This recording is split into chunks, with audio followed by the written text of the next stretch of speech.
It's Alex Bailey here with my guest today, Stuart Hayden, on our Humanising Work live series with Bailey and French. Every weekday, I should say, at midday GMT, live on our LinkedIn, our YouTube and our Facebook channels, as well as downloading audio for our new Humanising Work with Bailey and French podcast, which is available on lots of different platforms, including Spotify. So welcome to everyone who's joining us live, welcome to everyone watching the recording, and welcome to everyone listening to our podcast. So today we are starting the second phase of our Humanising Work live series, focusing on teams. We were talking all about human leadership last week and why that's so important for humanising the world of work. So today we're going to be talking a bit more about what's important for teams right now, and what can we do to really support them at this point in time with everything that's gone on and all the needs that we have. There's lots of things out there, but what's most important? So today, as I said, I'm very happy to be joined by Stuart, who we've been working with for some time now at Bailey and French, and I know his area of passion is around flow and performance. So I'm really pleased that he's joining me here today. So hello, Stuart. How are you doing? Do you want to give a brief overview of who you are? Yeah, hi everyone. Thank you, Alex. So yeah, I'm Stuart Hayden. I've worked in learning and development, organization development all my life.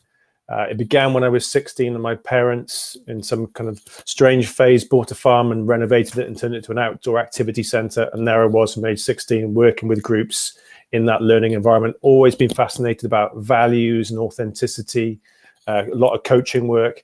And then what I term more generally now in this kind of context is around energy, and flow is a big part of that. So yeah, really looking forward to being part of the discussion today. Brilliant. Well, I'm really pleased you're here because it's all so relevant, isn't it? So let's kick off talking a little bit more about the topic we were promising everyone today, which is about TeamFlow. Now, this is an interesting topic. This is new and it's quite innovative in terms of the recent research that's out there from our positive psychology researchers and academics that are really looking at this. But the topic of flow on an individual basis has been around for some time, hasn't it, Stuart? Can you share with us what you think the main difference is in terms of, individual flow? Because that's a field I know you know quite well. Yeah, and I think it's important for everybody who's listening in today to think about their own kind of context for what team means. So I can give them obviously my appreciation of what I think team means. I think first of all, it's going to be somewhat social. So there's going to be at least one other person, and I would define that as a team. That's absolutely fine. So a good conversation in a one-to-one environment is team. And obviously there's a wider context of a team, whether it's 2, 3, 4, 5 people. The other thing I would say, and this is me trying to perhaps extend the definitions of the team element of flow, is that it can still be in isolation when I'm on my own working, as we are these days, in our home office. Yeah, I've got a sense of team. So today someone emailed me and said, "Oh, thanks, that was really interesting. Looking forward to seeing how that develops." And I'm going to speak to them later on. So they are not sitting next to me as perhaps they would do. But in my mind, and maybe I'm exaggerating the differences, that is still a team environment. So I can still be in flow, even if that person is not physically or non-physically near me. So I think it's important to think about how you define that element of team. And then flow itself is obviously when we act and feel our best. It's a state more so than a skill. Lots of different things are accelerated. In terms of learning is a great one that accelerated. So we really want to get into flow in learning environments, both when we deliver and obviously as a learner as well. So yeah, I think there's a lot to be done. I think it's a great question around that element of what team really means. It doesn't have to be 20 people all on Zoom in a big gallery as it is today. It can be how you perceive and your intentions and your thoughts around this idea of team. I love that because actually, yeah, I wasn't thinking about that before I came into this call. So it's a lovely kind of like a new kind of lens is thinking about what does the team mean? Because actually we're all members of lots of teams and lots of organizations that are large global matrix, and even small organizations have multiple teams, don't they? Functional, professional, departmental. And actually it's almost like you may think that thinking about individual flow and taking that to the team sense would mean that you have to have almost the same intensity of individual work and the same intensity of teamwork as you would in, say, a sports team, for example, where everyone's together for a particular amount of time, all continuously working together on one thing. And actually, that's just not our reality, certainly not with the new hybrid working. And there needs to be kind of that flexibility around how we even define team, to consider, okay, and then what does that look like for people to be able to be in flow as a team? And it might be that happens maybe 3 times throughout the day with different teams. Yeah. And I think one thing, so a lot of this theory would suggest about something called flow triggers, what triggers flow. And like anything, there are lots of different flow triggers. There's lots of different research. You don't need all of them, but you might need some of them and enough of them. The aggregate gains 1, 2, or 3 things in a day or in a conversation to shift you from that sense of doing something to being something, from a skill to a state. One of them, for example, is around goals. And the subtlety around the flow trigger around goals is that they're clear goals. Okay, fine, tick that box. But they're also shared. So I could be working on something this afternoon on my own in all essence. But if I feel like it's a clear and shared goal, then I've got other people in mind. And that's where you're more towards things like accountability and empowerment. So I think that can still exist, even if we're not physically, or obviously using technology, be non-physically together. Yes, absolutely. And that's where that's where we are right now. And so that was kind of like, I was just really wanted to kind of start this conversation thinking about the nature of where we are and why, TeamFlow is so important right now, because we were talking about this a couple of years ago in 2019. And even at that point, for me, it was very much about some of the outputs, the outcomes of TeamFlow that we were working on, because we were working in the wellbeing space along with performance. We wanted those two things to be blended together. And actually, when we started looking at some of the work, certainly by Mihai Csikszentmihalyi, who obviously done a lot of work on individual flow, but others too, there was some interesting pieces there about how when we're in flow, we're not experiencing emotions such as anxiety and stress in the same way as when we're not in flow. And that really was, I was just thinking, can you imagine, certainly as an individual, I know, I have higher emotions after a state of flow. So I recognize that I was really happy, but it's always afterwards, because you're so absorbed in something, you're wrapped up in it. And imagine if a team can be in a team state of flow, and also be able to have that sense of less stress and anxiety because they feel they're so absorbed in something that is enriching and part of a team in doing so, then actually we're absorbing almost a really great sense of supporting well-being alongside performance for teams, which is what, and for me, it's like, gosh, that's so more relevant now than ever before, isn't it? Yeah, I mean, there's so much in what you said there. There's so much to draw upon. For me, definitely around performance. And I've seen it so many times. And in my own kind of work, I think, I'm coaching, I'm a business partner, I'm putting these things in. And it might be a bit cliche, so well, what's the outcome? But it absolutely is about the outcome. So the outcome for me in everything that we do is, work with a lot of leaders, as you know, a lot of coaches, is we've got to be in the business of performance. That's the whole point of what we do. That's the whole point of probably anybody who's joining this call. So we've got to go to this really spiky head. Well, what is performance? What does it look like when it's at its best?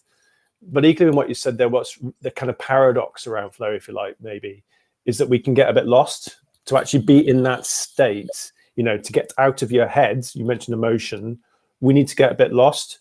And actually the challenge is we get lost, we get into that amazing conversation or that activity, whatever it might be, which is a flow state. You might not realize you're there. And you might not realize it at all, but you might realize it when you kind of start to come out of that state. You can't maintain it forever. It's quite energy expensive. But when you come out of it, that's the key to notice, that was a good conversation. Well, why was that a good conversation? What had you done? What had they done? What was the different environment to that conversation, for example? And intuitively, we know how to get there. It's our birthright. So we were talking about our daughters earlier. We won't go into too much detail, but I don't need to tell a 9-year-old to get into flow. Yeah. stick her on a trampoline, and it's like, trying to get them out and off the trampoline. That's the hard part, because they're in flow. But I think one of the challenges, in terms of modern day society, there's so much going on, is actually sometimes we lose sight of that, and it's more of a doing. So I've got a to-do list. I haven't got a to-be list, but I need to pay attention to that. Like, you mentioned emotion there as well. So. Got so many ideas sparking off in my head as you're talking, because I'm just thinking about, almost like the difficulty of considering what team flow really is in organizations, because I think a lot of people can look back and identify when they have been in flow, even if they don't know what flow is. If you just say, when we last absorbed and completely lost track of time, people will come up with a time that they did. And in most circumstances, whenever I've asked people that question over my whole career, because it's one of the strengths questions we use, people often come up with an individual example of something that's either related to sport or another activity like crafting or playing music, where they are alone, they have no distractions, and they're doing something else other than work. And it's just really interesting, because we've often talked to people, certainly in business and with leaders, about trying to identify moments of flow they've had in the workplace and kind of diminish some of the myths around what flow actually is, and the fact that they've probably been in flow multiple times at work, but perhaps never realized it. So often people assume that they have to be on their own and non-distracted, whereas that's fine if you have strengths that are aligned to that.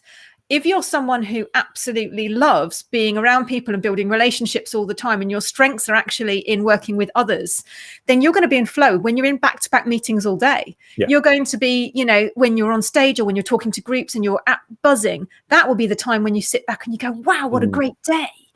And it flew by. And actually, it's helping people recognize that flow happens in lots of different ways, doesn't it?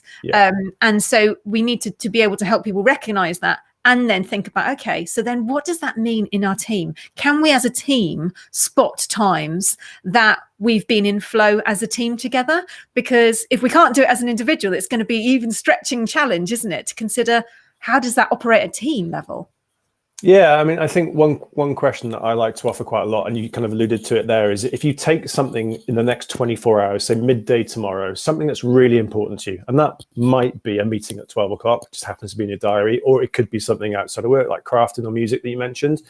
And I asked the question, well, what were the top 10 things you might do between now and then? And things that are freely and readily available, doesn't have to cost money, spend 4 hours doing it. I'm not going to do a cryotherapy session just because I'm going for a run tomorrow at midday. What would I do? And I can use examples perhaps of exams or interviews, if you want to kind of make it more resonant with people. And people have got this big long list.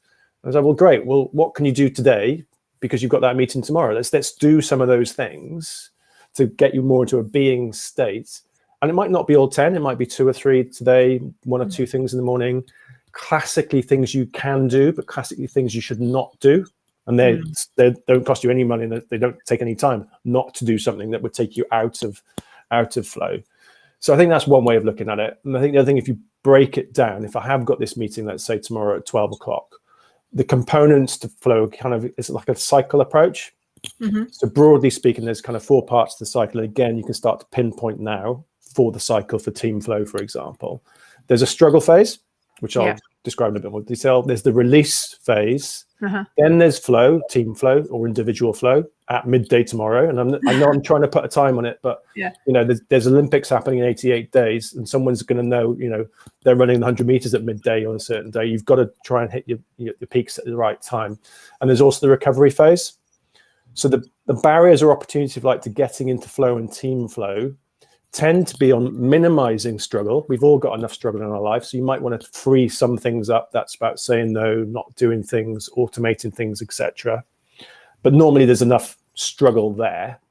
And then the key part then is think about, well, what's the release button? So, what sort of things can I do to release the tension, the friction, the struggle between now and tomorrow for myself? Again, small things, aggregate gains. Uniquely to me as well, that's important, because one person's music is another person's nightmare. We all listen to music, or, can or can't play music. So you've got that kind of release button. That's often where my focus lies with groups and leaders, is what can you do to release? That's why we get our best ideas when we're driving, or when we're sitting down and frankly we've stopped work, or classically taking a shower, all those kind of moments. So that's the release. Then there's the flow. That takes care of itself.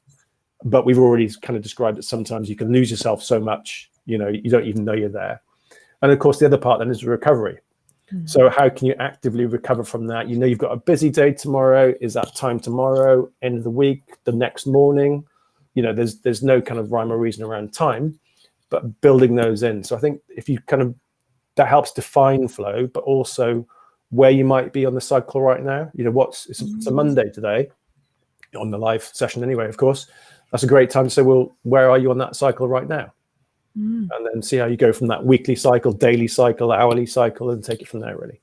Yeah, and that's really helpful, actually, because it's really practical for everyone listening to actually think about where they are right now, because, you know, to understand a concept and take that on for your organization or for teams, or even just, you know, in a one-to-one scenario, actually it's easiest to apply when you've applied it yourself and really thought about it yourself, because you get your own language around it, don't you? And if you are much more able to describe that situation. And those stages are really, you know, really critical. And that I've seen we've had a question come through about the expensive energy. It is expensive energy. You know, when you've been in flow, you can be exhausted afterwards, can't you?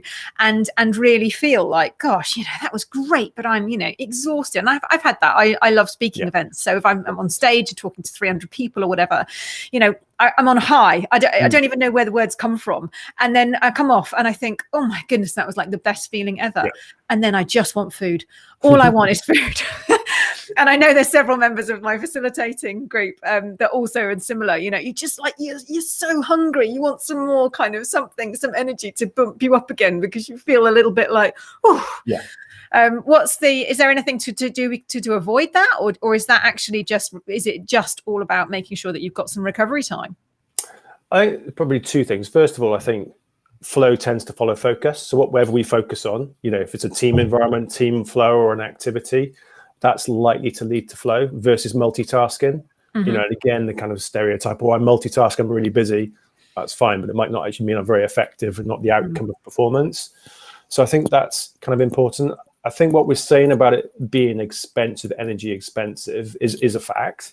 And the playful stats and research around this, to try and put some numbers to it, is roughly about 15% of our waking day we can be in flow. So then I go and work out, well, how long do I spend sleeping and how long am I awake for? It's roughly about 2.5 hours a day. So I think the concept is you've got this rocket fuel for 2.5 hours a day, you know, or thereabouts, or in your week, you might have, you know, you've got room for 2 really busy days. You might be at a conference or an event, but then your next day might be at home and a bit quieter. So it's not, you know, literally 2.5 hours every day, but that's a nice guideline, I think. And then it's about thinking of recovering afterwards. So if it is, you know, 2 days of very, well, actually, I'll look at my week this week. I know my Tuesday, Wednesday, Thursday is jam-packed with one-to-ones, 11 hours worth before you even start planning either side of that. But I've already looked at my diary and gone, well, actually, Friday looks okay. That'll be recovery time. But it's the other one I like, again, this is coming straight from the sports field, is the idea of active recovery.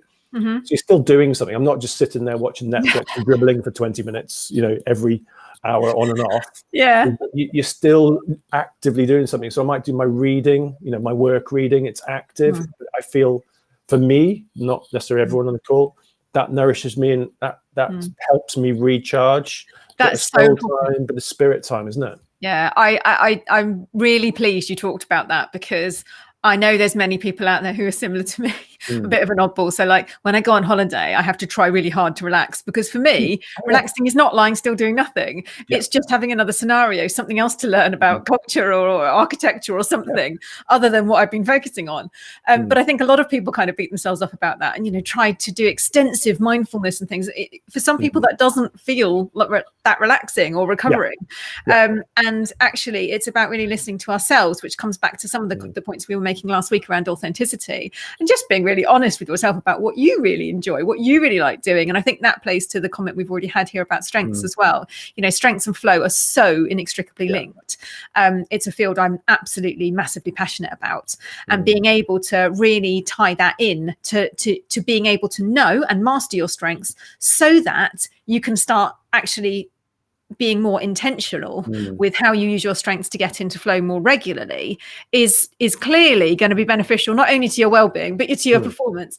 And now what we're talking about here is the team. So, you know, in terms of having teams that flow, you know, what does that look like? It could look like anything. It doesn't have to look like anything in particular. But the thing I like the most is really learning from the natural world. So I love birds. I probably would love to have been an ornithologist, but so living in Brighton, we see the starlings murmur over the piers quite regularly, and I am just eternally grateful that is a phenomenon that happens down here. But I love that connection to, for me, that's the epitome of team flow. being able to completely murmur in beautiful synchronicity and be able to be completely at one with everyone else. Just everyone's got their own space, but they all know which direction they're going in, and they're all connected to those people around them really well, and none of them crash, you know. And it's like, actually, we still don't know entirely why they do it, but there's a lot more there. And when you look at bees swarming and fish as well in their schools, they're playing to these rules of nature that actually allow them to flow as teams. And I think it's just an incredible lesson for us to bring that into our human lives, because actually, as humans, we are also part of this natural world. And it's almost like we're so theoretical in organizations, and certainly in academia as well. Sometimes we don't look to the whole planet that we're living in. And I think now more than ever, there's an opportunity to kind of learn some lessons from that. And that certainly plays into a lot of the research that we've done around this field of team flow and all the different conditions that are required for teams to flow. So I have another good question for you here, Stuart, while I've got you, which is really important. And I think it applies to both individual and to team flow as well, which is really about the barriers. So you started to talk there a little bit about, you know, what you need to get through into those stages. But if we thought about teams getting into flow, whether they be hybrid teams, whether they be physically all together in one space, what do we need to be aware of, either as a team member or as a leader, to pay attention to remove, to get out of the way, so that people can get into flow? Yeah, it's a great question. And I'm going to perhaps try and answer that with a sequence. And sometimes we're looking for a sequence, but, you know, first caveat is there is never a sequence, because, you know, it's more of like the Starlings, it's natural, authentic, but there could be some kind of sequence. So the first of all sequence, if you like, is around mindset. So how are people thinking or feeling, and what are people thinking or feeling?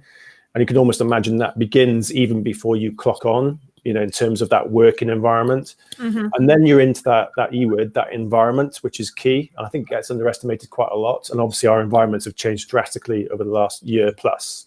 To think about how can we make that environment conducive to flow, to be performance for me uniquely. And we were talking about homeschooling earlier, weren't we? And there's one part of the environment that's changed recently in different ways around that environment. So I think that's the kind of second part to it. And obviously a lot of what we're doing now is a non-physical environment. So it is about the systems, the platforms that we're using, whereas perhaps it might be more my environment as I walk into this place of work, and could I park the car, or could I get the train on time? Could I get the bus? So it's obviously a slightly different environment. But then the key part, obviously, with today's focus around team flow, is then the social triggers that bring us together, like communication, saying yes, supporting each other, etc. So I think that's the bit where we can more common ground for us to focus on, because in a way, for me, I think we're more responsible ourselves for how we think and feel, that mindset, then the environment. But then it's when we come together, that creativity, when we come together, and that's probably one of the bits to focus on most of all. I think either individually with our own self-awareness, and if you're viewing this in the kind of context of being a leader, being a manager, being responsible for others in a project or whatever else it might be. There's a lot in there. Yeah. We're rattling through these questions that are fascinating, and I want to make sure that I get the most of you on this video. So I'm just going to move to another one, because I know our listeners and our viewers are really keen to hear your thoughts on this.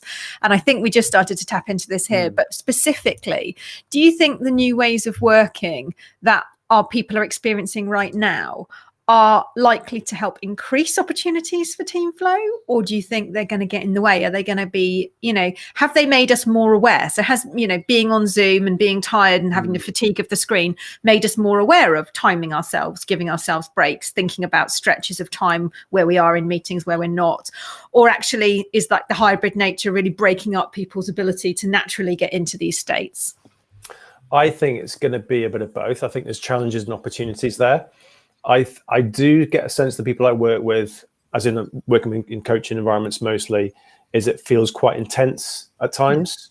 And there isn't that kind of natural recovery between I've got to walk to that meeting, or I've got to get in the car and drive to that meeting, or I'm going to have a coffee and meet someone. I don't think that rhythm is there. I think it can be too much of a to-do list, which is I want the to-do list and the to-be list, which might mean, you know, I take my lunch or be aware of timings, hydration, those kind of things. So I do think that's a challenge. I think the online environment can be absolutely great for focus, because you can really focus. But equally, I know people can then start going, oh, well, if I just click down there, I'm into my inbox. So it can take people away as well. So I think it's how we use it and use it well. And I do see lots of examples of people saying, I'm tired by 3 o'clock, because they haven't had that built-in recovery going forwards, whereas they had that naturally in perhaps more of a traditional, on-site working environment. But ultimately, I think the answer to that question comes down to us as individuals. Yeah. And I think two of my questions is really for me to kind of monitor this is, what am I going to get engaged in because I'll find flow? And frankly, I'm going for that. I'm going to be a flow junkie, and I'm going to find that. I'm going to speak to that person and that project, ask the question, get involved. But the other big question is, where and when do I need it? So take coaching, for example. I love coaching, and when I'm being coached or when I'm coaching, always flow's got a feature. If not, it's not doing any justice to this thing called coaching. So I enjoy it for that reason, but I also need it. It has to be there as part of that performance, like you said earlier about outcomes. If it's not there, then the chances are it's not really satisfying what it needs to do. And obviously, there are times where you turn up at 2 o'clock and for whatever reason, it's just not on. You can't force it. You've got to go away, come back, refocus, whatever it might be, but try and think about, well, it just wasn't on.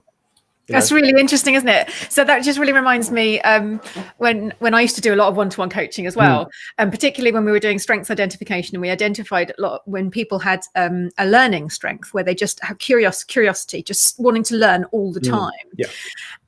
But then almost like enjoying new jobs where they're learning constantly about their context, their role, their team, everything, and feeling like they're in flow all the time. And then around about 12 to 18 months, just starting to drop off. And as you said, kind of being a flow junkie, then looking for what's the next new environment I can learn in, and almost job hopping throughout their career and feeling like they're a jack of all trades and master of none, because they haven't actually been able to tie one thing down. And when you kind of help people realize that actually it's the learning that they love, it's like, wow, what an epiphany moment. Actually, I get into flow when I'm learning. So I can do that and stay in something and focus and master a particular career in one field. Now I know what it is, but it's very difficult sometimes, isn't it? You can be a flow junkie and not even know how you get into flow or what it does. And it's really interesting then that you may attribute that almost like that boredom or the dropping off to other things, when actually it's just you haven't learned about yourself enough to know how to get into flow. And what does that mean for teams? How do we get everyone to understand what they individually like as flow, but what helps them flow as a team? It's so much more about the collaboration. It's about recognizing other people's strengths, not just our own. And some people are better at that than their own strengths. So from what I see. Yeah, I mean, I like the idea that these things are held in the background and the foreground. So a lot of the work we do, we bring this to the foreground. Otherwise, we're just trying to hide our magic arts behind us. So it'll often come to the foreground. But for me, it's my operating system anyway. So it's always there in the background, whether we like it or not. This idea, this intention to flow. So I think that's kind of one way to look at it. And when I do bring it to the foreground, and perhaps I'm more comfortable doing that the longer I've been doing it, I'm realizing I'm actually working with some people. As we talked about earlier, it's not about the flow. That's fine. They're in that 5 hours a day, never mind 2.5. And I've had people say to me, you need to coach me to better recover from what I do. And I've been kind of uncomfortable and quite shocked by that at times. And I'm like, wow, that is brilliant. Because again, the way I described that cycle, and I only realized this in the last couple of weeks, you start with the struggle, then the release, the flow, and the recovery. If it's a cycle, why did I start at struggle? Because that's the stereotype. Actually, what if the cycle started with recovery? What if I went in to today, started the week mentality going, right, what can I do to recover?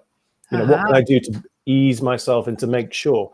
And, frankly, I did some of that today because I knew we had this call at midday on a Monday. So, I'm not going to just spend all morning doing emails and then come to you at 11:59 going, hi, what are we talking about? Because there won't be much flow. Or if I can get into flow, it just take longer. And again, you want to be there at that point in time. So I think different ways to look at that, I guess. Yeah, and I love that, because actually what you're talking about there is actually respect for others too.